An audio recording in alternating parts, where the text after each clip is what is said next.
You want to know, I want to know, it's coming. There's a new evolution. Every year is a different roster, and every year is a different set of guys that's going to help Patrick Mahomes do what he does. We're going to talk about Pat 3.0 today, as well as answer all of your questions tonight live here on RGR Football. Welcome. He's Dan Harms. I'm Ryan Tracy. We appreciate you guys being here. Already a glitch for me, so you know how this show is going to go. Dan, how you doing today? Yeah, I mean, both of us have had some issues over the last couple of days with trying to get this all figured out. So it's going to be interesting to see if it holds up because, like I said, I don't know if Ryan's here because he's frozen on my screen. So, yeah, it's going to be fun. And it may look like I'm going to do this myself for a little bit because, oh, there he is. There he is. I don't know if I was frozen. I don't know if it was just you. I don't know. I'm lost a little bit. It's probably me. Okay. Hey, you know, well, that's the way we start. It's going to be okay. Welcome, folks. Make sure you like, sub, hit that bell if you're new to us. We are going to have a good time tonight. We're going to answer all of your questions live here while we are on. We're going to start with what I wanted to get to as the bigger picture, right? We had the first evolution of Patrick Mahomes, right? Came in, I don't even count the year behind Alex, but he learned a lot there, right? Yeah. And then I think what happened then is the first way through. You had Fish. You had that particular offensive line that we know had to be rebuilt, right? Patrick had to adjust in the meantime. Then, and I'm really thinking about this in terms of what Patrick has to do. He had to shorten up his drops. He couldn't be running out the back of the pocket. He had Orlando now. Orlando's here 2 years. They get another ring, but now all of a sudden it's a chance to change again. And I think what we've seen the defenses evolve into is keeping him so that he peppers it a little bit more underneath, a little bit more medium, intermediate route, a little bit less of the true crossover deep route stuff. I think that has a chance to come back. But I think what going to a more athletic line allows Patrick to do is hit tempo and take this offense up a gear and really put pressure on a defense through tempo, play calls in terms of how many you can get in, not necessarily having to drop all that way back and change where he's going. What do you think? You know, I'd love for them to run a little more up-tempo because I personally don't think they're going to see any more of letting Patrick Mahomes throw the ball deep. I think defenses are going to be like, I don't care. Pepper it all you want. Take longer. Oh, yeah? Is he flying now? She agrees. He yeah, will be. Patrick's flying. He is. He's got 2 rings. I mean, I agree. I got no qualms with that. So I think the defenses are just going to be like, we'll live and die with the small paper cuts. They don't want the deep shots, even though I think some of them were there this past year. We saw the Bengals take more chances blitzing Patrick in the regular season. We saw some other teams blitz Patrick a little bit here and there. So it does at least show you that teams are like, we gotta find a way to stop whatever's happening one way or the other. Right. And Patrick now has this understanding of defense is that he's like, okay, well, I know what you're doing. I'm going to throw the ball down the field. Maybe it won't be. I think he actually had a really down year throwing the ball down the field. I had made a lot of crap about MVS this year. Mm-hmm. There were multiple times that Patrick just missed him wide open for touchdowns. True. Like he had wide open touchdowns. So there is that chemistry thing to work on. And I think that if they hit some of those, this whole offense it's unstoppable. Like we're talking about, and it was last year. But this going forward, defenses really will. It will be a true pick your poison. It won't be okay, maybe Patrick has a underneath miss opportunity. He throws the ball deep down the field. He misses like last year. It will be, if he gets that on par this next year, it will be pick your poison because he will be unstoppable. There will be nothing you can do defensively to stop Patrick Mahomes. Well, and here's the big wrinkle. As we're hearing from multiple outlets today, it's not necessarily an either OBJ or either or. Yeah, right. Yeah, it could be both. It could be both. Again, I will go back to the 177. Nothing is impossible for this cap. I just don't buy it. Yeah. But like I said, I do think there's some things that have to happen. But just say that they got one of those veterans and they were able to put the icing on the cake there, where you have the recognition skills, you have the little ways of stemming, little ways of stretching and attacking a defender. There's a lot that goes into it that I think really can help A, Kadarius, but B, Sky come along and really round out where they're going. It's all about the money. And so I do think that is the next evolution, right? Because it hasn't been a ton of veterans for Patrick over and over and over, right? There's always been a little bit Right. of youth. Now this is really young. If they can get back to another extra dimension, whether it's the vertical contested catch game, D-Hop, or whether it's the crafty veteran route running, et cetera, of OBJ, as long as he's healthy, I think that just it allows more options for Patrick to, again, become a guy that is more of a surgeon and a little bit less like blunt force trauma over the top all the time. Yeah, I think Sky Moore is a direct replacement for Juju Smith-Schuster. Them letting Juju go, they felt comfortable with where he was going to be taking over in terms of that short area, getting open in zone player. And then you have Kadarius as the back shoulder guy right now that Juju was doing last year. But if you do add one of those guys, yeah, she's excited about it too. She is super excited. Dang. Yeah, she should be. Yeah, she's been a firecracker today, so it's been all over the place. So yeah, you add another veteran, whether it's OBJ or whether it's Hopkins. This offense, it's going to be different. It's going to be incredibly difficult for defenses to figure out. And I think that Patrick obviously is not just the engine that gets it all going, but Andy Reid with the scheming, everything. Like they just have this great chemistry and this ability to make everything work. What they did last year was uncanny. No one expected this offense to be as good as it was last year, and it really shows you that they can make it work with anything. So if they get a player that's an above talent, like above average, even above good level player like Hopkins, who's 30, but he's still that guy, and OBJ coming off some injuries, there's no telling what this offense could do. And I'll tell you this too. I do think one thing that drives this organization and Patrick as much as anyone else is that they feel they missed an opportunity when they lost to the Bucs. That was they felt a lack of preparation, lack of depth, in particular the offensive line, but a number of positions that allowed them to come that close and fail. And I think that's going to drive this organization for the next 5 seasons in order to make that, oh yeah, they lost that one in the stretch. Yeah, we're going to forget about that. You know what I mean? Like that seems to be their omen right now is they got to get that out of everybody's mind. Absolutely. This is no more, never again, not going to happen. We're going to do everything we can to maximize on the greatest quarterback prospect ever. And I think that's their mentality. As you see a lot of teams like, okay, we have a great quarterback. The Packers have never gotten back. They never went back. They continue to come up short.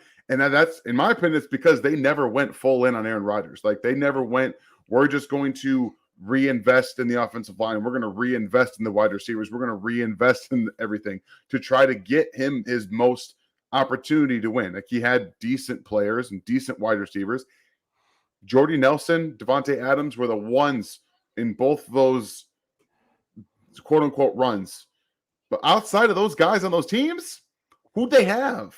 A whole lot of who. Yeah. Exactly. And we can say the same thing about Patrick Mahomes in this offense last year. But Andy Reid is a different force multiplier. Yeah. Aaron Rodgers never had that. He never had that Andy Reid. Everyone talks about Mike McCarthy. Mike McCarthy is not an offensive play call designer. He's not any of that. No, I think right. I think the closest thing we're seeing right now is what he has with LaFleur, but that still isn't getting them never got them over the hump. So the Chiefs are like, we have this 15-year window. Let's just go. Let's make it work and find ways to get there. And that's what they're doing. Yeah, I like it. And there's a lot to come. And so I'm glad you guys are along for the ride. Make sure you like, sub, and hit that bell right now. And thanks to Sugary, becoming our newest member. That's the way you get all the extra. You get into the Discord if you join at the rookie level or above. I know some folks just want to hang out in the chat. That's what the draft prospect level is for. Just cool. Rock on, have fun. But if you want to get extra content, you want to get deeper into how the game works, who it works for, and who it doesn't work for, get there in the rookies. You get the Discord, you get the extra content from us. You get some flagrant language type content from us that I don't like to put in public. I probably could, but I don't like to. It's not the MO that I'm going here for. But Sugary, you'll see that soon. I might have a rant coming here pretty soon about the BS as I am finalizing my quarterback grades. Let's go. It's going to be fun. I'm going to have a quarterback piece this week on NFL 33. It's going to be a preamble to my quarterback rankings. You guys do want to see that. I know the Chiefs don't need one. I know a lot of you are draft nicks anyway, and we're going to have a lot of talks about that. So shout out to Special K. Welcome to the group. Shout out to Clinton. Thank you for the support, buddy. If you guys want to support the channel, this is one way to do it. Another way is to get some gear like you see I've got on, Dan's got on. You can get that in the RGR store. And the newest way, oh yeah, see, he's got a shirt just for his own show. I don't have that. What the heck? I got to come up with something. I mean, you can blame yourself because you designed this. So I know it is my fault. Damn it.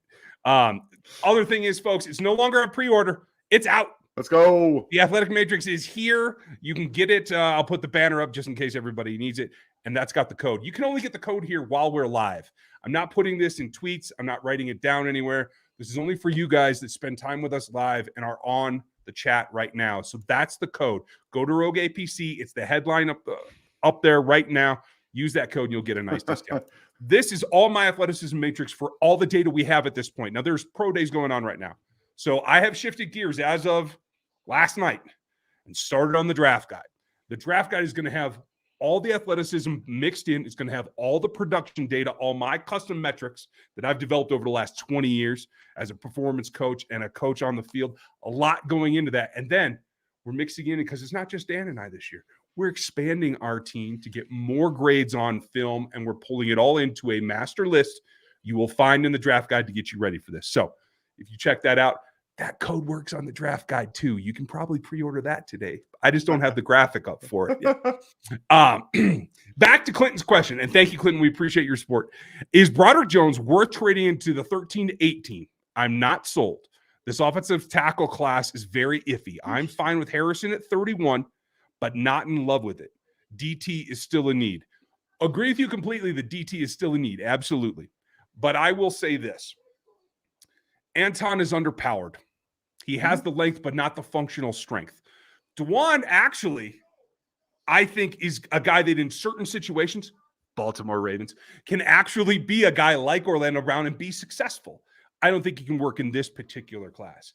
I still like Darnell Wright, and I do think he's better on the right-hand side, but I do think he's improved enough that if you had to press him on the left, you could. He and Juwan Taylor would make a nice tandem as well. Yeah. But that said, there's options at 31, like you said, Clinton. But when I look at what Broderick Jones is able to do, he's a mess technique from time to time. He has some issues. He still ducks his head. He still comes up short and punches low. He's going to learn all these things. And honestly, Andy Heck is a great coach to do that because he's 95% of the way there. It's about refinement of the subtleties, and he's got the athleticism to blow it out. I think he and Paris are 1-2. I do like Broderick a little bit better myself. I think it's worth going 16, 18, 19, 20 if they fall. 13's a little rich for my blood because the cost becomes a second-round pick on top of this year's third. Maybe you might have to give up 2 twos, and that's too much for me. Yeah, I actually like this offensive tackle class. I think it's very good. And outside of a few guys who are technically unathletic, but I still think a guy like Dewan Jones is going to be an option for the Chiefs because of right tackle. I think that they would be okay with a guy who's, basically got a fishing pole out there, like 10 of them all attached to each other that he can just like hit people with. And I think that would be okay out at right tackle, somebody there and not having to protect the blind side of Patrick Mahomes. That's what Juwan Taylor is going to do now. Speaking of Juwan Taylor, look out Wednesday. We got some film coming for you guys on Juwan Taylor. So I will be doing that this week. Again, last week I was in Michigan. I couldn't do everything I wanted to do. But again, going up to 18. Broderick Jones is worth trading up to about, I agree, 16, 18 because of what he already is on top of the untapped potential that's there. He's already a legit starter. He can start in the league right now.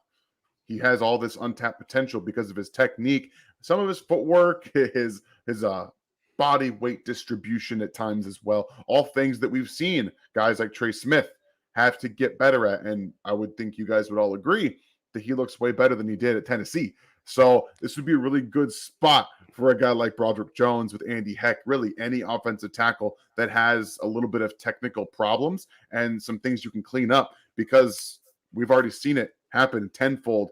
Andrew Wiley, even Orlando Brown to an extent's gotten better with his technique than he was in Baltimore. Everybody's gotten better. So I think it's a great spot, especially if you're investing in offensive line to keep Patrick Mahomes upright. Yeah, I mean, and that's what it comes down to. Again, can Patrick evolve? Yes. What does he need to do it? I mean, that's what it comes down to. You got to give him the tools. And I don't mean just the weapons. The tools to be satisfied with where he is in the pocket, I think, is important. Yeah. What you need is, honestly, a guy like this. You need a guy that doesn't have a whole lot. He's athletic. He's not got the uber belly hanging out. Like, he can move, obviously not as good as Patrick, but he can move to set up what Patrick has to do, either surviving longer in the pocket, getting outside of it, doing what he has to do. And I think that's really the key. Nothing against the Dewans and the Darnell types, and even Anton, who are so massive that their length and their verticality, the size of their chest and their ability to distribute power really helps them. But I want, no offense, I want a stronger version of Eric Fisher is what I'm looking for. I get it. Back to the basics of this offense. I don't disagree. Defense tackle is still a need, but at the end of the day, I have one defense tackle with a first round grade. Just doesn't make much sense for them to take a defense tackle in the first round. Not in this crew. There's nobody dominant after Carter. No. There's a couple of guys that are interesting, but there's nobody dominant. Absolutely. So. Okay. Thank you, Clinton. Steve, with draft day trades, how many top 100 picks do you think the Chiefs will have? I'm going to go with 9. Oh, wait. Top 100s? Top 100. That would be incredible. Sorry. I heard picks and then trades, so I just assumed the question off the top of my head. Okay. I think that they'll have 3. I don't think they're going to have more than that. Yeah, I think they're going to have to give something up to go up. I think they'll get back there. I'm anticipating more trades for the Chiefs this year than we've seen recently. That'd be a lot of fun, especially because we're going to work out something where we can get down there and cover this ourselves. So that'd be a lot of fun. Knock on wood. We'll see. Radio Row's pretty tight from what I understand, but we're going to be around the area one way or the other. Try. You might find me at a local tavern that I'll be covering this from. Who knows? Oh, no. Who cares? Yeah, exactly. I'm not going to do a big event where everybody has to pay to get in, whatever. I'm going to tell you where I'm going to be. Y'all want to come by? Cool. Not a big deal.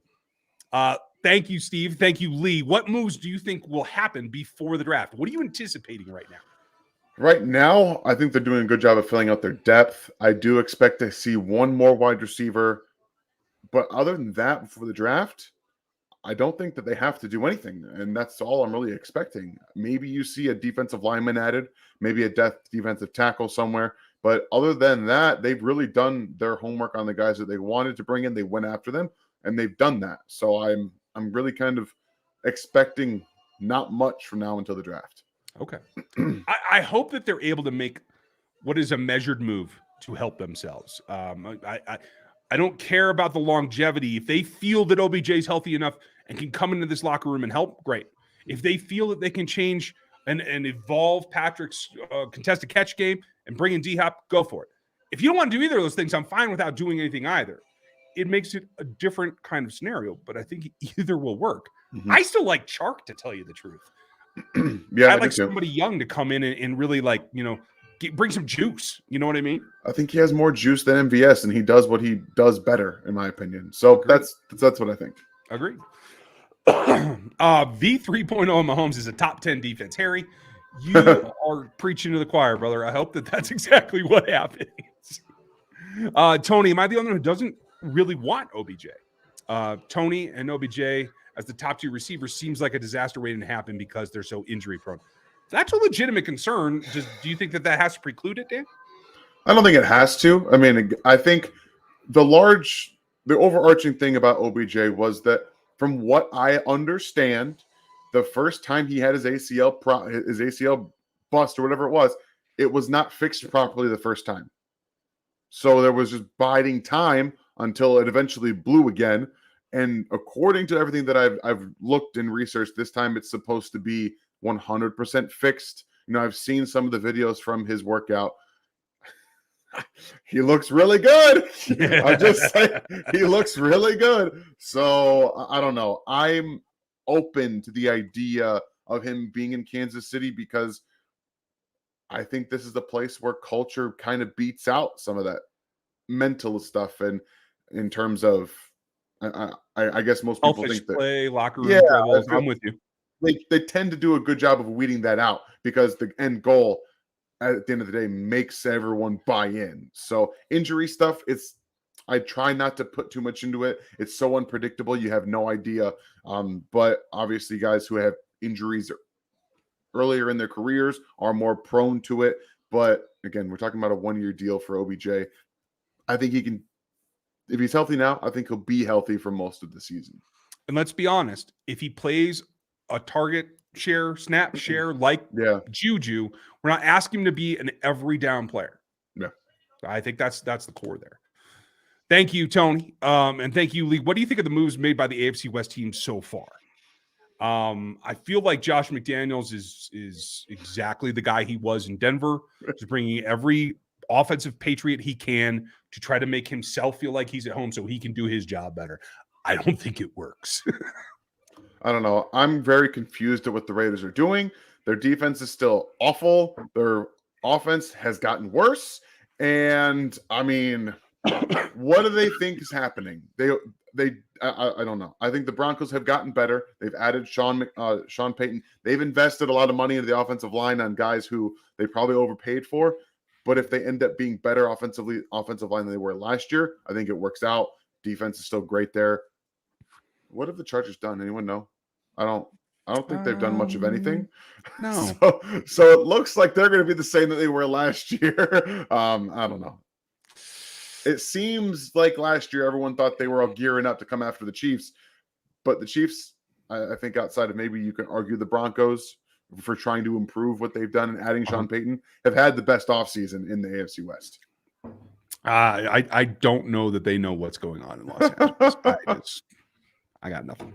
Excuse me, folks. My cough is kind of back a little bit. It's surging on me. And shout out to my dad. Sorry, Pop. He just got COVID today. Confirmed it today. So get better, Dad, and chill out. I'll just talk shit on the show for you. No big deal. Let's see. Terry, appreciate you. I'm worried about the wide receiver core. Should I be? Not yet. Not yet.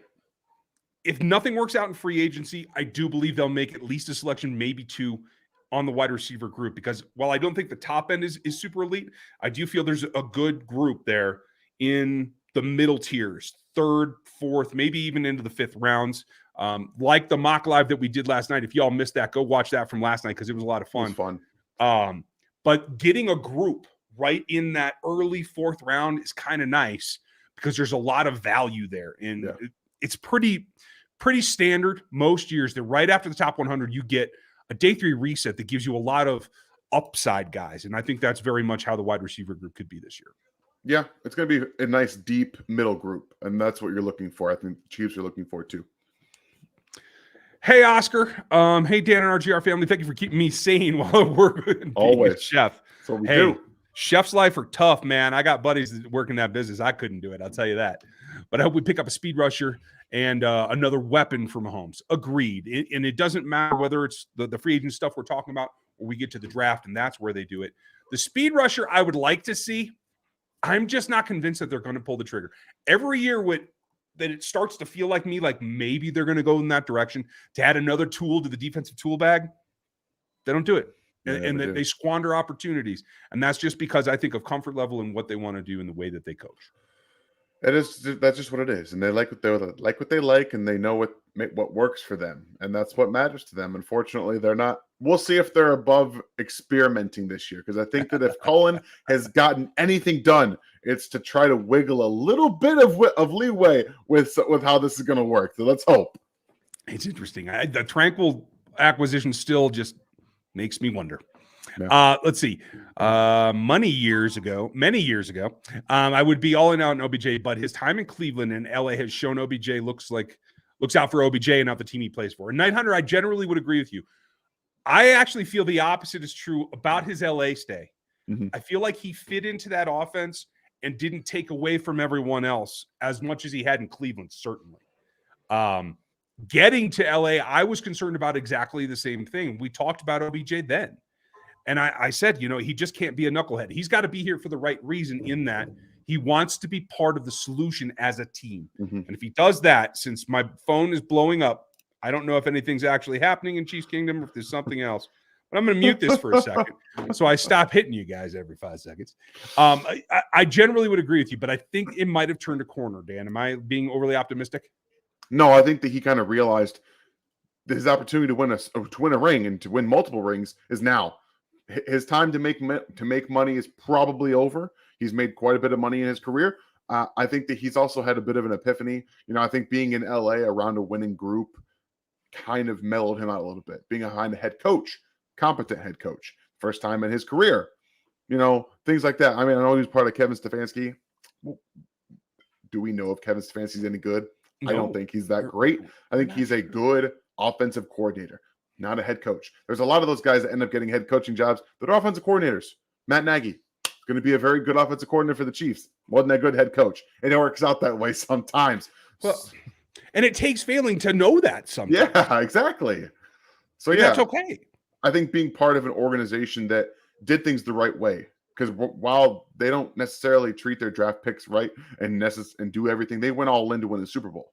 And they did. They came away winning a Super Bowl. Every team, if you said we go in like this, we'll win a Super Bowl, every team would say yes, yes, yes, yes. Sold. Yes. No big deal. Yeah, they had a bad year last year, but guess what? They got a ring out of it. They don't care.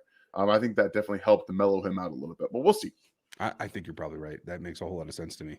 Thank you, Harry. You must put that in twice because I put it in there twice. So. Do you think that depending on what receiver we pick up, they will draft the opposite type of body?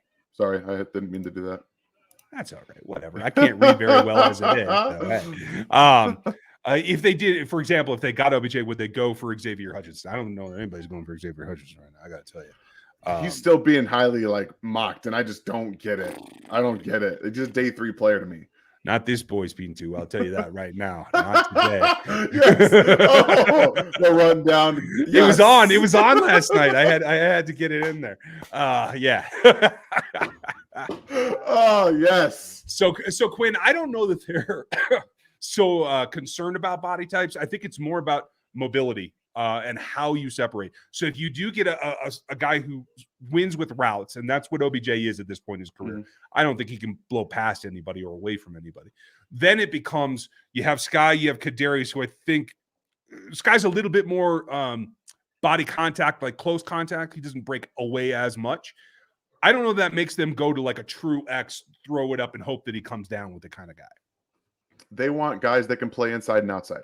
Doesn't matter if you're small, doesn't matter if you're big. As long as you can do it and you can do it well and you can be coached to do it, that's what they care about. You can be 6'3", you can be 5'10".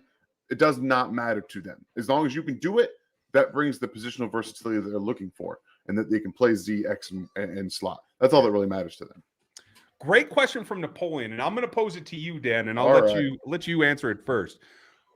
Who specifically, and let's talk literally first round, if we need to get a clue about what their plans are, who specifically gives away and indicates that they might be switching to a 3-4 defense, at least in partial, on day 1 of draft?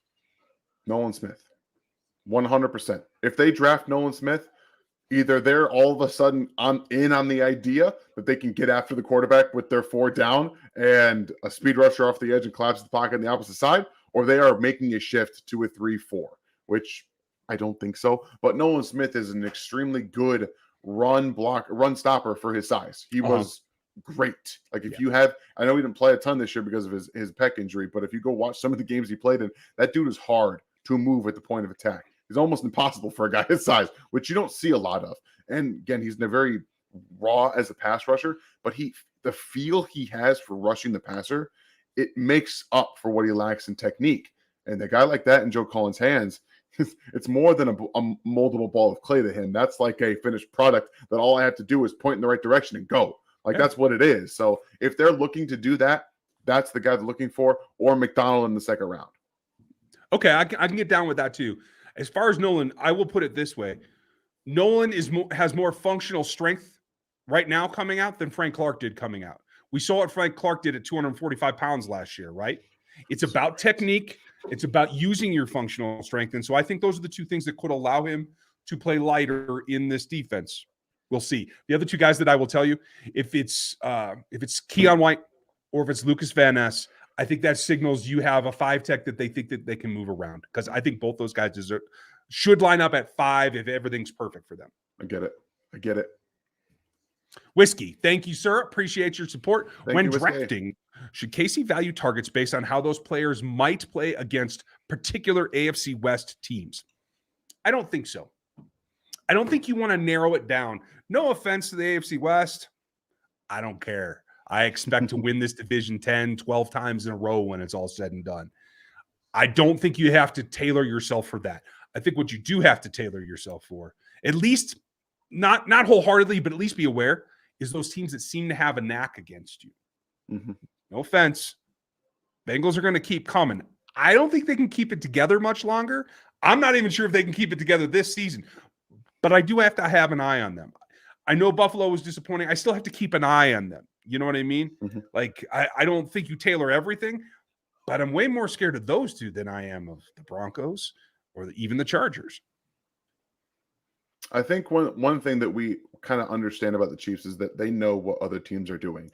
The fact that they went up and they sniped the Bills last year and forced them to reach on a corner tells you they understand that they were looking for a corner as well as the Chiefs, and they knew how to get in front of them. They monitor things that are going on. They obviously, everyone knows the players that are going, but being able to not kind of predict, but see what's going to happen as things are unfolding in the draft, that tells you they have a killer mentality. Like, this is not just a Patrick Mahomes thing. The entire organization wants to get in on being able to keep them front and center. And that just drips down through the entire team and the organization. So they are not only going to be looking at their own board for value, but they're also going to be trying to move up in front of some of these other teams to get better while other teams are sitting and waiting. And that's what makes them so good at what they do.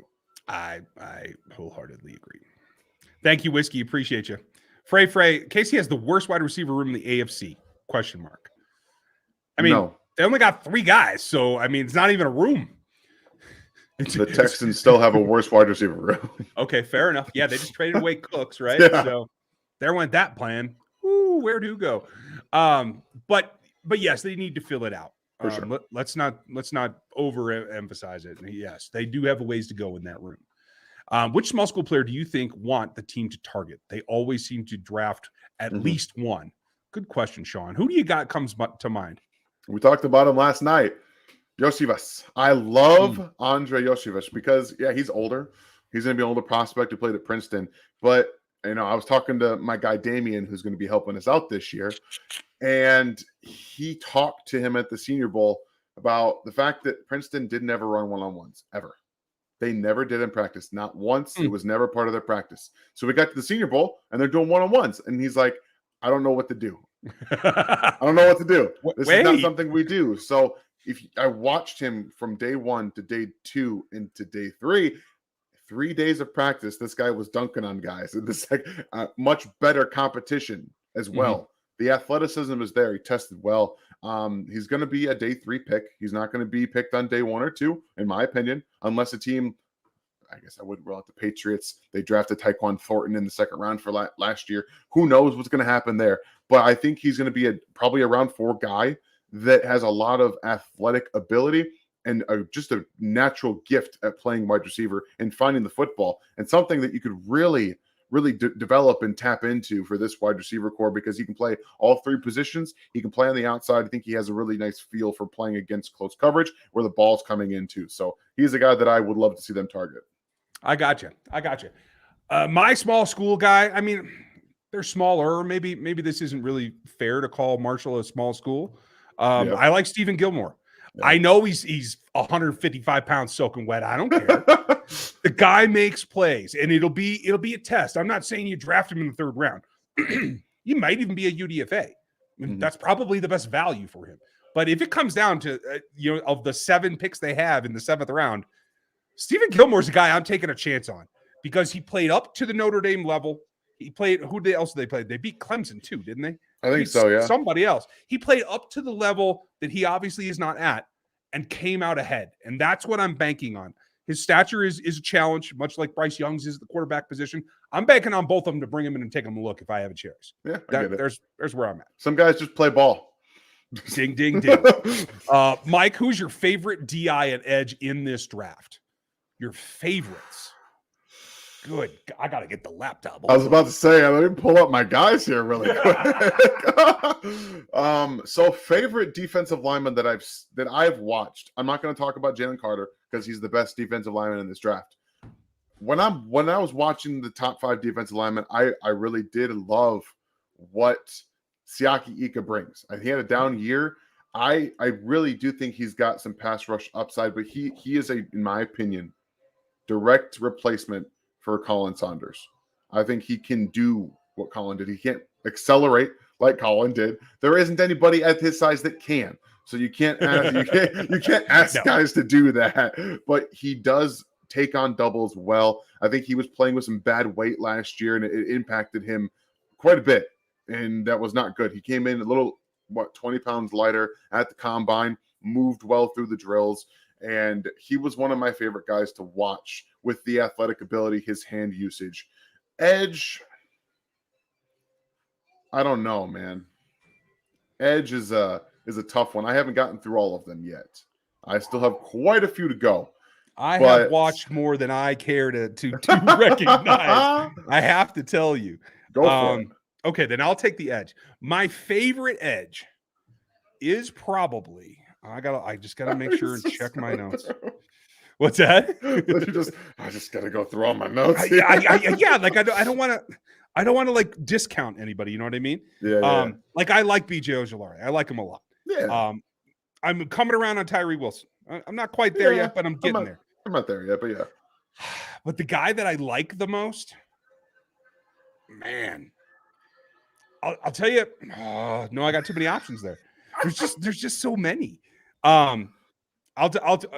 It's easy to say Nolan Smith. Nolan Smith is my kind of guy, like a stand-up speed rusher, bend the edge like Derek did, attack the outside shoulder like Vaughn does. Like he has some juice there. I do like him. But the other guy, and I wanted to point it out because I got to dig for him here. Where did he go? He hasn't tested yet, and that's the only thing that's making me nervous. Where'd he go? I don't know where he went. Okay. Oh, Incoom. I have not gotten pro day data on Incoom yet. I think he might have a chance to actually be bendy enough to come in and do something. There's other guys that can do some of that as well. Like I am intrigued by KJ Henry. He's an older prospect, but I do think he has some options. But yeah, Incoom, I saw him enough at the Senior Bowl to like him. I just don't know if he can go that far. I liked quite a few flashes from him at the Senior Bowl. I haven't seen a ton of tape on him. I think my favorite guy that I've watched so far, and you're probably not going to like this, but it's Miles Murphy. I really like Miles too. Miles just gets off the ball. He's one of these guys that he's not going to be the bendiest guy either, but consistent get off, excellent hand location, pop. He just gets on tackles in a hurry, and I love that about him. So I think so far he might be my favorite that I've watched. I really do like Felix a lot, though. I went back to his 2021 tape. That's a whole different player. Mm-hmm. He was playing through something this last year because he was way better last year. Well, and they pushed him down inside too often. Yeah, they bogged him down, and I think he got used to I think that takes away your explosiveness enough when you're always bracing for the double, when you're always trying to penetrate a gap, knowing you got to squeeze between two offensive linemen. I think that does affect it. Now, I don't have numbers on Miles yet either. I think Clemson's pro day was today. I have not done that yet. But I will say this. The really interesting thing that I got about him, 84-inch wingspan. He's longer than he appears on film. He came in at 33 3/4 at the combine, but his wingspan is much bigger than that usually equates to. So that's a really interesting combination. I don't think he has it all down yet, but I think Cullen can get a lot out of him. So I agree with you. I like that prospect. Jared, hope you're doing well. I'm honestly somewhat worried that we don't have a wide receiver. I get it. KT's injured and Sky hasn't shown much. I think Sky's just I think the leap up to the NFL was pretty big coming from where he was. It was Central, right? That was Central Western Michigan. Was it Western? Okay. I'm not worried about him. I think he will get there. Me too. I am worried they don't have a body that can take contact right now. Yeah, that's kind of the worry for me. Yeah. They gotta get some guys in there. I still think Smith-Marset might have some upside. Maybe I'm completely wrong, but I don't think Minnesota was the best place to develop him. So we'll see there. But yeah, they need to add some guys to the room for sure. I see there's a private chat. That means Dan's reminding me to speed up, Ryan, because you're an idiot. But I'll do that while you answer Tony's question. All right, Tony. So Sean Tucker is a very good lane hitter. He's very fast. I watch his film. I see a guy who's consistently going off script, even based off of not a good offensive line play. I know he didn't have great offensive line play last year, but he's routinely getting outside the box. He's routinely cutting back when he doesn't have to, when there's no cutback lane there. He tries to go backwards across the offense far too much. And like he's going left, he stops, tries to go all the way back around too much. The things that he does, I don't think translate well to the NFL, because you have guys that are much faster, much better at getting down your lanes and cutting down those rushing angles, because, you know, let's face it, he didn't play the best defenses at Syracuse. So I think that he needs big lanes. I don't like his vision very much. I don't think he catches the ball very well either. So that's why, to be as short as I can about it. Cool. And I haven't watched him because he's running back. I don't watch running backs till the end. Ryan's not going to do it because we got Damian to do it for us. Right. That's even better. I don't even need to. That's awesome. Do the Chiefs look to draft a developmental guard to possibly replace Tooney next season? I don't think so. It's not specific. I do think Tooney's still, at his age, still very functional. So I do think they look to extend him. Eventually you have to, but they brought Allegretti back. If they have to part with Tooney next season, Allegretti slides in there. It's really not much of an issue for me. Allegretti's no Tooney. I'm not trying to say that he can play up to that level, but I'm confident and they're comfortable with him, and then they can look to do that. They still have Kennard that I think they need to develop as a guard. And then I also feel like they could look. We picked the guy right here that I think the Chiefs are going to love, and that's Anthony Bradford from the LSU. Oh, yeah. He's got tackle length and a guard's body. He's got the power. He's a good athlete. I think he's top 4 in the offensive line matrix right now. I'll have to check that. But he's a guy that's going to be available on day 3. So, Jeff, if it does work out that way, he's a guy that I think we should pay attention to. I like it. Sugary, Menahue's on the recruitment drive already. Is he? I didn't know who he's going after. He's tweeted after at Diop already. Oh, has he really? I just retweeted it not too long ago. Yeah, because they're in Houston together, right? Okay. Yeah. I'm with you. Stevie, thanks for the shout out. Appreciate you, buddy. And happy birthday to the Mod Father. I didn't see Aaron in here. I didn't see him either, but happy birthday, Aaron. Absolutely. Greatest month and week in history. My birthday is this week as well. Okay, well, that must be doing it. Cheers to Keys. Everybody give Keys a hand, will you, please? And last year, Beach traded Tyreek on my birthday. Oh, I did not realize he owes me an addition via trade. Okay. Get your athletic matrix, and hi, Dan. What's up? Nice to see you, man. Love it. Glad you're here, dude. Can we be honest? Are we sure we wouldn't rather have OBJ at $16 million versus JT at $20 million? Yeah. I think the Chiefs put everything they could into it. I think they let him train tennis last year to get his feet quicker, and they didn't see it. The fact is, the matchups in the playoffs helped him keep the no-sack playoff run because he still got beat off the go multiple times. I don't get it. I don't get it. And that's not against you, Corbin. It's not against you. Oh, I thought you were saying you didn't get why they let him go. No, I know exactly why they let him go. I don't get, and this isn't a money situation. Like, this is OBJ, who was probably never coming back.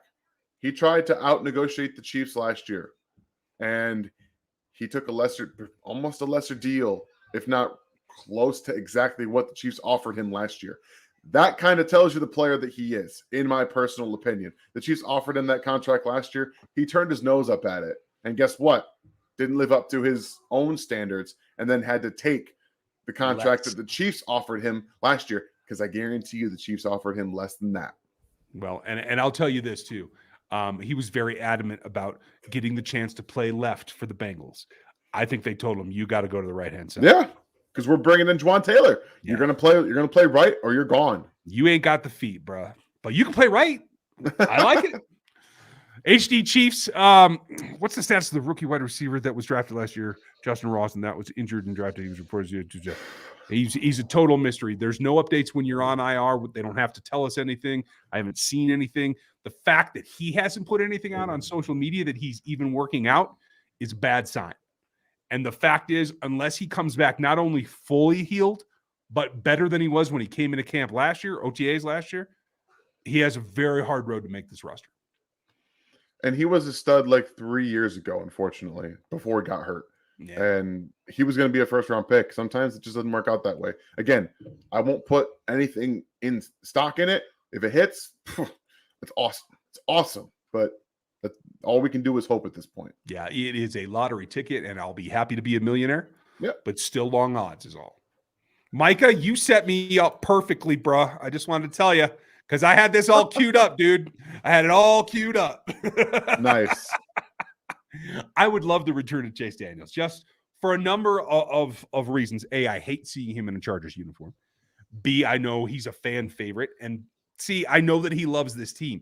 He went because he had to make a business decision. As a backup quarterback, he had to take the money that he was offered. I totally get that. He's 17 years in now, I think. Like, he's got to make, I think, what he deserves in a business decision to come back, bank the money, and go after a ring and help Patrick for all it's worth. I think he and Patrick had a good relationship when he was here. And so I like the concept. Do you, Dan? Love it. Bring him in. Bring him in. Rock and roll. Well, that was unanimous. Dang. Will this year's team be sneaky better overall? Ooh. I don't think it's sneaky. I'll be honest with you. There's a couple of gambles in there that have to pay off. That's all I'll say. Okay. Yeah, I can get behind that.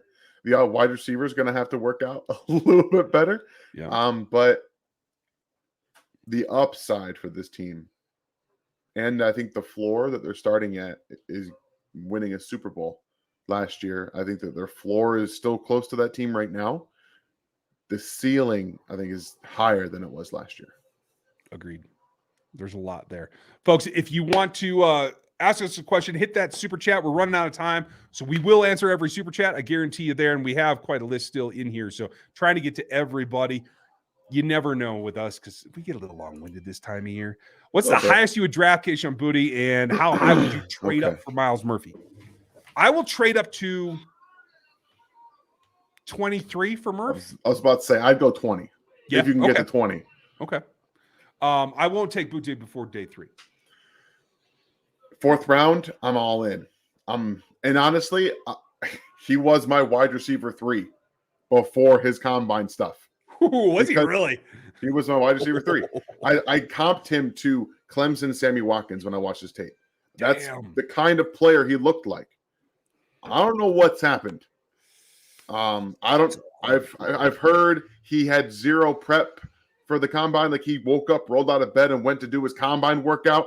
Like, he didn't prep for it at all. That's not good. I'm gonna bet those interviews did not go well. Something's happening with Boutte. But come on, bro. The talent, the pure talent. I have said this and I stand by it. He's the most talented receiver in this draft class. I don't know what's going on. If the injuries impacting him, mentally impacting him, I don't know what it is. But I wouldn't take him before round 4. Dang. Okay. What's up, guys? Great Q&A. Thoughts on signing Bud Dupree if the Titans cut him? I mean, it's got to be like a sizzle Carlos Dunlap kind of $3 million with incentives kind of deal. Yeah. But yeah, I mean, veteran presence. They like having that as like the home run hitter that can come in towards the end of the season. That's good. I haven't seen a lot of pop from him in maybe 2 years. So I just don't know if it's there anymore. He's been injured a lot too. So you're just kind of hoping you can get a Dunlap deal out of him and designate him for a 3rd down pass rusher. I hear you. Thank you, Sugary. Thank you. Happy to throw some change in the bucket. Well, I appreciate that. The tip hat is out. I'm like the lonely guitar player on the corner. Hell, I've been that guy. So let's go with that concept. Mike, evaluation of Zay Flowers. Is he a steal in the 2nd round for us? I have him as a low 2nd rounder. I think he might fall into the 3rd. I do think his application to the NFL is going to be very specific. I don't think anybody's going to let him line up on the line of scrimmage and try to get off against man. Everyone keeps saying he can play outside because he did it at Boston College. He can't do it in the NFL. It's different. I don't think he has the size, the ability to. I don't even think he has the short area quickness to do what he did at Boston College at the NFL. Everyone's trying to project him that way. He is a slot Z, possibly guy. like maybe a Z. Z I was some also didn't see the speed to get over top of guys all the time. I didn't see that. help. So There were times, but it was always against a DB or set of DBs that I thought was a little bit inferior. yeah, like if he's got space to work with and he can get to beat them to the top of their turn and go, yeah, he can get on top of guys. But if he's got someone who's backpedaling, he never threatens them deep. He never did from what I've seen. So I'm not a big Zay Flowers guy, but also we talked last night about the size in Kansas City for these wide receivers.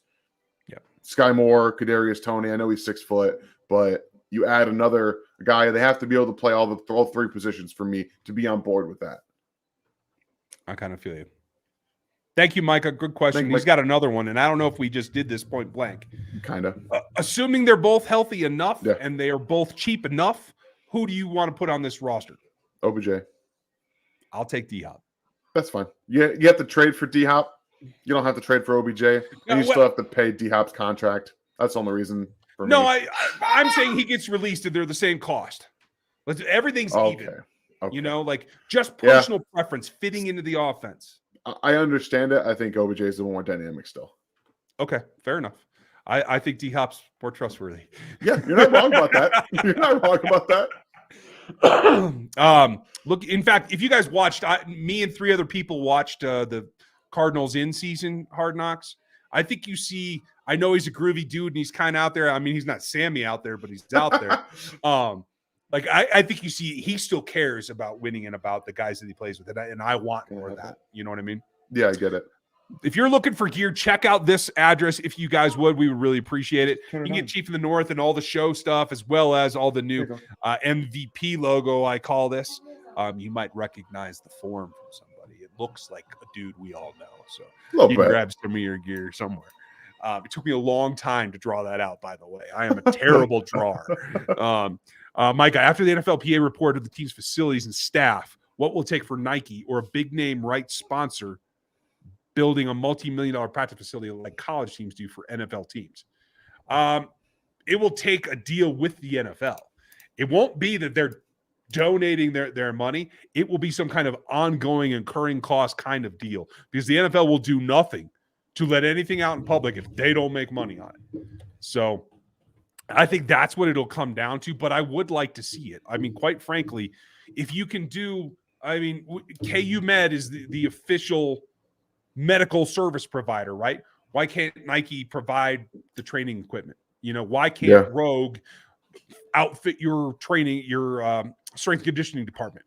Why can't, AstroTurf or whatever it's called now, there's multiple companies, right? Why can't they compete for that? Again, the NFL hasn't figured out a way to make money on it yet. That's why. Thoughts on Belichick's apparent practice of liking to stand behind D linemen when they run 40s because he wants D linemen with the biggest butts, according to Saban. Butts are what D linemen make their money on.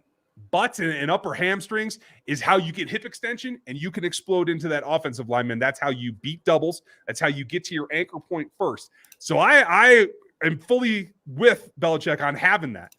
I like to watch linemen from the side, though, because that shows you hip extension as well as the size of the bubble. And when you're talking defensive linemen in particular, the bubble's important. I just don't know why you'd stand behind them. I don't know. You can't really see much back there. You can't see handwork. You can't see anything but like get up and shoulder pad level. I want to see the side where I can see where their hands are going, where they're getting into. You can still see the pad level and all that stuff, and the get off. You can't see get off either behind them. So it makes no sense to me. He's just used to what he's used to. I don't know. David Chesko, thank you. Our KC analyst writing off Darren Kennard. I have not heard anything about his development. It's because he hasn't had any development. He was not able to beat out any of the other backups. I'm not writing him off. I just feel like he spent the majority of the season. It wasn't until it was well after the bye. I want to say it was around week 13, 14 that I heard he had started practicing at guard. He was stubborn and he wanted to be a tackle. And I don't blame him. Tackles make a lot more money. He played it in college in the SEC. He had a lot of experience to base that desire on. The truth is, everybody hits a ceiling at some point. He and Orlando both hit the ceiling athletically. He has slow feet. He has to do that. I will say this. When I saw the Super Bowl post-game celebration in the locker room, he has lost some bad weight. He looks trimmer. He looks more athletic. And I hope that that's helping him. We won't know anything until we see where he runs during OTAs. But we'll get a little bit of film from that because OTAs, they generally open it up for the cameras. So let's see what he becomes there, and then we'll have more of an idea, David. I'm glad you're not letting it go because he does have upside. I do think he could grow into a player. So thanks for reminding us and keeping us honest, David. It could be your pseudo replacement for. Don't say it. Joe Tooney down the line. Don't say just it. Saying. No. I'm just saying. Joe's going to live forever. It's fine. I'm hoping he lives forever. By the way, I've done a little research on the Justin Ross front. Not posted anything on Instagram, Twitter, nothing. It's good. Nothing. Normally, a guy making a comeback is going to let you know when he's doing something good. I'm just saying. Stevie, thank you again. Glad you're here, buddy. If the Chargers finally fire their medical staff and trainers, they won the offseason. That's only half of it, though, because they got to replace it with somebody better. There's a chance they get worse. You never know. It is LA, for God's sake. If they were looking for plastic surgeons, I'd say they're in business, but orthopedics, it's a little bit different. But hey, good point, Stevie. You can always count on the Chargers to Charger. I think that's a systemic issue that will never go away. Kendre Miller. Am I saying that right? Kendre, yeah. Possibility in the fourth, Dustin. Good question. Where are you at, Dan? I love Kendre Miller. Yeah. I don't think he's going to be there in the fourth, though. He's my RB5 right now in this class. Really? Yes. He's very good. He's just really good at football. He's one of those guys that you want to have on your team. He has good vision, underrated vision. He's very good in between the tackles, good footwork. He's not going to juke guys out of their shorts all the time. It's not what he does best. He does have really good contact balance, acceleration. Like I said, underrated vision. I think he's scheme diverse, can catch the ball too. So I like him a lot. I think he'll be gone in the third. But yes, I'd love him in Kansas City. Did he test? That's my question. Probably not. No, he did not. I have zero numbers on him, other than his hands are 9 3/8, and he came in at 215. He is not in my top 5, but I freely admit I only watch running backs live, and I'll look at them 2 days before the draft, just for whatever we're going to do in the 7th round. But I will tell you my top 5 right now because no one cares. I'm just going to run them down for you anyway. Bijan, Jameer, Charbonnet, Kenny, Zach, and then Tank. That's what I got. I have Tajay at 4. Oh, I forgot about him. Yeah, I didn't even come around to him until late in the season. I should put him on the list now. No, wait. I have you and Damien for that crap. Yeah, right. I don't have to do it. Tajay's a lot of fun, y'all. He just ran a 4.47 today, too. So good for him. It's real. It's real speed. It's real speed. Priest Mahomes. It really hasn't been a topic, but who's the best available choice for Mahomes' backup this year? The aforementioned Chase Daniel is a very good option, I'm just going to say. Do you have any other thoughts on that, Dan? I'm going to look real quick at who's out there. For out there on the market, not really anybody that I think would make a lot of sense in Kansas City. But I think this year he's probably on the roster. Shane Buechele is going to be the guy. I think they're going to draft somebody. Could be. But again, it makes a lot of sense to get to have somebody who not only has been behind Patrick Mahomes, but behind Chad Henne. And those two guys, when you're in the same room, you're on the bench, you're talking to Chad Henne a lot, and he's probably in Chad Henne's ear all the last 2 years. So you have something to work with there with Buechele. I think it's going to be him, but we'll see. I'll tell you a guy that I do like. It doesn't look like he was tendered. He was a restricted rights, but it looks like the Cardinals have given up his rights, and that's David Blau, who was a new signing for them. He started in Detroit last year, ended up in Arizona, another guy from that show. Okay. Okay. I also like the concept of Trevor Siemian as a third, or Brandon Allen as a third. Guys that have seen a little bit of the field, but you don't know what they really are. I'm a big David Blau guy myself. Yeah, rock and roll. Okay, so we're there. Dan, you were right about Jaden Reed. He's awesome. Can return punts, probably the 3rd round, but A.T. Perry is great too.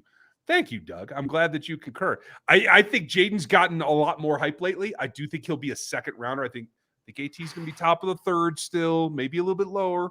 Crossing my fingers. I'm trying to keep the hype down. I love Jaden Reed.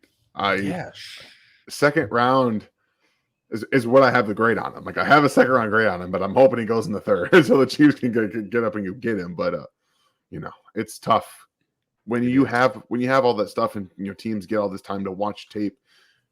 box score can really hide some players. And it did for Jaden Reed up until right now. People are watching the tape and they're saying this guy's got something. Our boy Tinsley too. Same thing. Yeah. Box score hit him because that quarterback play was not up to snuff. So, all right, let's see. We're going to speed it up here. BL, if you could have kept any of our former players from the last year on their new contracts, who would you have retained? Juju, Juan, or Colin? Colin in a heartbeat. No questions asked. Yeah. No questions asked. It's Colin. That's what it is. Juan signed pretty dang cheap too. He did, but he also gets about 14 guaranteed. True. Then he started complaining about the market. So why sign the deal if you're going to complain about the market? I don't know. And by the way, BL, Juju's real money is 3 for 24. Yeah, that's not a real. That's not a real number. Whoever put it out there was dead wrong, by a lot. It was off. Initial reports and all. Moish, thank you. Moishe, is that how you say it? I'm not sure. Okay, I don't know. I'll just go Moish. Some Mrs. Maisel in here. Herzl. There we go. I can do that part. Random question. I'm still a little bothered by Mahomes' deep ball inaccuracies. In your opinion, what's the predominant factor outside of MVS? I honestly feel like his clock was sped up enough that he felt comfortable just winging it. Mm-hmm. And I think he got a little ahead of himself. Again, if he doesn't have to deal with initial pressure, if you can just get him 2 seconds where he can set up, I think he's going to be more accurate. I think it just got to the point that coming off the toe and all that, I think it was just mental, not necessarily physical. I think they stressed so much this year, hitting timing, hitting everything short to intermediate. He got excited quite a bit, and he got a little ahead of himself because he missed every one of those deep. Every single one of them were long. Also, when you're throwing a Tyreek Hill downfield for the last 4 years, your clock gets a little. I can just kind of throw this out there, and he'll go. You got muscle memory, man. You got it. Not everybody has that, so you saw a couple of him trying to dial it in, overthrows, a couple underthrows, way more overthrows than there were underthrows. So I think that he just needed to get his muscle memory back, especially when you're in the moment. It's different practice because you're like, okay, I can do this. There's nothing happening. In the moment, he's wide open downfield. I'm chucking it. Yeah. And you don't always have the guy that can run underneath that. So that's just, at least that's my opinion. I'm not going to argue. Oh, thank you, Herzl. I appreciate you. And thank you for the support. Appreciate it. Corbin, is Casey starting to treat Mahomes like Aaron Rodgers, not re-signing his guys? No. And hurting their long-term relationship with how long can Mahomes put up with a new team every year? It is by design, and I know that he is in on the design. Yeah. He did this specifically in his contract to allow this churn to always happen. Because let's get real. Quarterbacks can get old. Nobody else can. You are better off with a 26-year-old than a 30-year-old at every other position 9 times out of 10. Maybe 99 out of 100. So, no, I don't think he's to that point. I know they played it up like he and Orlando were tight. From what I understand, that is not the case. And the guy that Patrick probably misses more is Andrew Wiley. Yeah. Have you ever seen an interaction with Patrick Mahomes and Orlando Brown? Have you ever seen it? It's very forced. Have you guys ever seen it? Because I haven't. And if you do, it's not really there. Tweets are one thing because you don't have to show your face for that. But you kind of understand who the tight guys are on the field. At least I think you can tell when they're in the same room. You can kind of see. Could Pringle be back as a J. Watt replacement? He adds returnability. I'd love to bring Byron Pringle back. He's a glue guy. I can't get my love for him. Not only that, but I did interview him for one of my only interviews ever. So I have a little bit of bias. Yeah, he's a good dude. He is definitely a good dude. He is 27 years old. No, he's not. I was about to say, he's like, what, 29 now? He's going to be 30 in the season. He's going to be 30, yeah. No, I lied. He's 30 now. Uh-oh. J. Watt is going to be 27. I would bring him back first. Yeah, me too. Just in terms of what he can do right now. I love Pringle too, though. But I do think in the end, I know McColl's talking to some people. I don't think it gets done. I think they're going to be gun shy, and I think he's going to end up back in Kansas City like D-Rob did. I'm with you. Ian, if you're at 31 and Anton Harrison and Darnell Wright are both available, which would you take and why? I will let you start. Okay, I'm going to take Darnell Wright. And that's because you have a guy you said you want to play left tackle. Okay. And you know Darnell Wright can play right. Okay. Yeah. You know right now, I think Darnell is a starting right tackle right now in the NFL. And you believe you can make Jawan Taylor work at left tackle. If you draft 2 left tackle, if you bring Anton Harrison in, he can't play right. He does not have the strength to play right tackle. He only has the athletic ability. So then if you say, well, we want this guy to play left, but we also want this guy to play left, then you tell Jawan Taylor, no, sorry, you're going to have to play right. I don't know. I think Darnell Wright's the better option. I also think he can play both, like I said, in a pinch. But what's up? They're very close on my board, and I have done Not right now, sweetie. both of their film reviews. I've got 5 games on each of them. They're very close. I have Darnell by a smidge, just a smidge. He is the better player in my opinion. I think he has the higher upside. But I'll play devil's advocate, and I will say this. If you feel that Anton can get there and you're willing to take the develop the strength kind of path, leaving Juwan at right has the potential to be an all-pro player. He was the second best right tackle in the league this year. You leave him there, I think that helps him reach his upside quicker, and you don't get caught in the next contract cycle with Jawan Taylor. Okay. But that is a risk. That's the other side of the coin, Ian. Yeah, I think the best combination is Wright and Taylor. Yeah, I can get down with that. Yeah, I think Wright is the better player of he and Harrison. Is there a tight end in the draft or free agent that you'd be comfortable stepping into occasionally to fill the fullback position? That's a good question. The guy that I think is most adapted to it is Laporta from Iowa. I don't know that he's going to be good at it either, though. I'd just rather go sign a UDFA fullback like that kid from North Dakota State, whose name I can never remember, because I'm still in denial that Mike is not coming back. That's he got signed already, so I know. I'm in denial. I just refuse to open up about it. That's all right. It's okay. Thanks, James. Brett just hopped in. If you've already answered this, just skip over. Who are some leftover free agents still in the market that you want us to go after? Anybody come to mind? Come to mind? No, but let me pull up a list here. Okay, we'll do that. I'll start. I think if you're going to go upside in future and not like a temporary deal at wide receiver, I like Chark. Is he good as D-Hop and OBJ? No. But I do think he still has upside. I don't think he's hit his maximum yet. So that's where I stand on him. Who else? Is there an edge out there? There's got to be somebody that I like. I like a lot of guys, so I mean, I'd bring Frank back on a 4-year or $4 million contract. I got to tell you. Yeah, I'm trying to find like actual players that are available and not signed, but I can't seem to do that. I'm looking at the list on here. We can just share this. That's a good idea because I'd like to be able to see it. Hang on. Let me pull this into the right window and we will look at that as a group. We'll do it together. By the way, you guys, we have a blast doing the mock drafts on Sunday nights. Absolutely. Because you guys make the decisions. We just kind of set up the questions. It's super entertaining for us. We have a blast doing it. All right. Oh, there we go. All right. So I got edges pulled up. You want a different position? No, that's fine. This is fine for now. I'd be kicking the tires on Shelby Harris. Okay. Just, I know the player he was. Shelby's here. So last year he was $9 million to the Seahawks. Yeah. Okay. Puna, absolutely. Puna Ford, absolutely. I love me some Puna Ford. That's about it, though. I think everyone else is just kind of. Let me do this.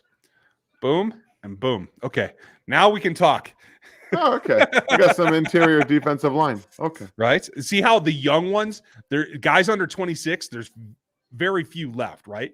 Because everybody's trying to get there. I did not see that Davenport had gone to the Vikings, by the way. Yeah. Noddy's still out there. I like the upside of Ben Bernard. I was about to say Ben Benagu's a good player. I like him. Who else? Trushka, I'm not so sure. Or Tuska, sorry, I always say that wrong. And Ngakwe's still out there too. Yeah. I'm a little surprised by that, I have to tell you. Yeah. But if his number's coming down and you get him sub 9, I'm in. Let's see. Smoot, not so much. Sean Han, not so much. Okay. Is there – they already went to the safety trough. So I'm going to say tight end. Let's take a look at that real quick. Interested in Irv? I don't think I am. Jared Pinkney. Irv Smith, sorry. No, not really. Foster Moreau. I like Foster. I like Foster. I would bring him in too. Just, you know what? Somebody's got to take over for Blake Bell. Foster will do the dirty work. I'm comfortable with that. Great question. Appreciate you, Brett. Thanks for bringing that up. Special K. Patrick liking Dez and Charles tweets about D-Hop. Yeah. Should we read anything into this? It's never anything more from smoke. I mean, it's just a like. You know what I mean? Like, he can like the concept. Doesn't mean Veach is going to do it. You know what I mean? So, like, I wouldn't read too much into it. But if he's open, he's open. And that's a positive sign towards the plus. You know what I mean? Yeah. You never really know. He's loving. I think he just likes causing a little bit of chaos. Yeah, I think that's true. Gold Towel, thank you, buddy. Nice to see you. Roshan, Texas RB. Rojo, we wish we had. I love that kid. And he's good. So low mileage. And I can't get a feel for if the NFL is going to think like I think, like he's worth more than a 5th rounder because he's got low mileage and because he hasn't hit his ceiling and because he was behind Bijan. But 5th, 6th round, that's where I'll take a running back. I'll take Kenny. I'll take Kenny in the 5th. I'm knocking him down. I was on the 4th last week, but he's probably going to be there. So the sack numbers are driving me nuts. I got to tell you, I think he just had a bad day at his pro day. I'm just saying. He looks faster on film than he tested by a very wide margin. I'm with you there. But hey, thanks, Kenny. Knock it down. Come be a Chief. I like that.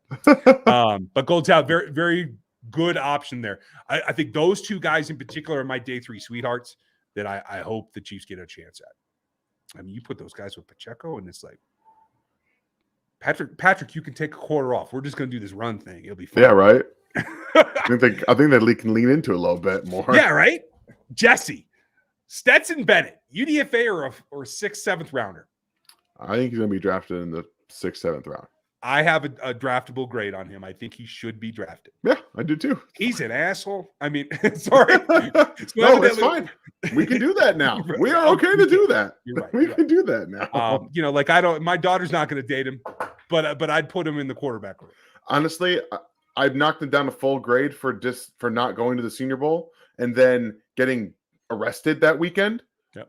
That kind of stuff will knock you down a grade, but I think he's pretty damn good for a guy who's a walk-on. And he's the classic underdog. He's always going to have that chip on his shoulder, and I think he's always going to prove people wrong. So the fact that he ran as fast as he did, and honestly, he looks that fast when he runs. And he put up 59 miles an hour on the gun. Yeah, I know that doesn't read into everything, but that's significantly more than I thought he had. Yeah.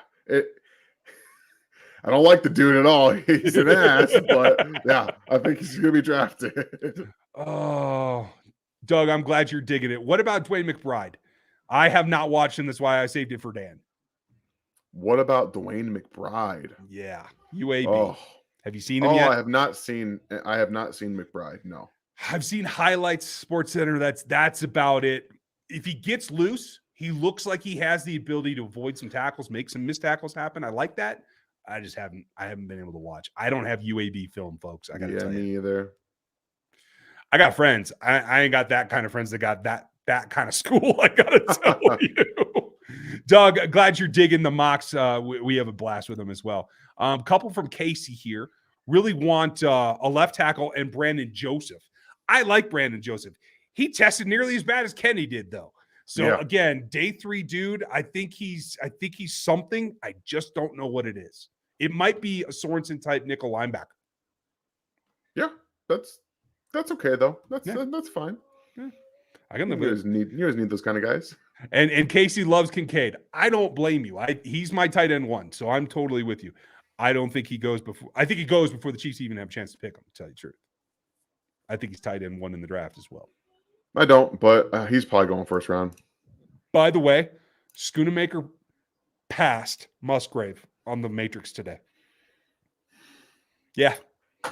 Built different. He's built different. Yep.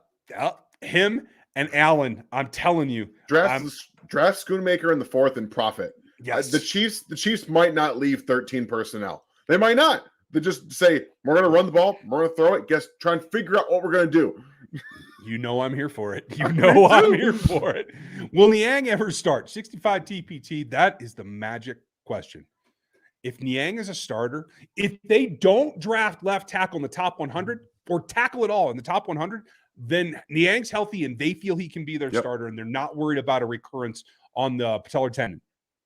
That would be huge for this team because then we're going edge, wide receiver, edge, and that's what we're doing. And I'm calling Veach every time. But at the same time, I think they have to in the top 100, even as a backup, because there's nothing that says that Lucas Niang is going to play all 16 or 17 games. There's nothing. You can't do it. If they did that, I might call malpractice on what's going on. I'm not going to lie. Some malpractice. I'm suing. Cody, thank you for the support, buddy. Appreciate you. And you're a member, so double dipping, and we thank you guys. You keep this show alive.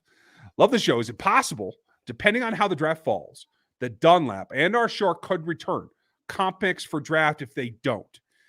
I don't know that either of them is going to get a contract that's going to put them into the formula. There is a threshold. I don't know what it is. The NFL won't release it.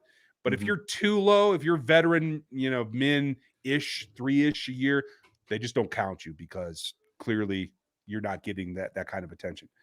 I do think that there is a world where if they don't get the edge that they want, that they go back to those guys. I feel like they would have been signed now if they were going to sign for anything above 6-ish. And I think that may be doable when it's all said and done post-draft. This whole market's been kind of off. The players, I know I talked about one coming out about it.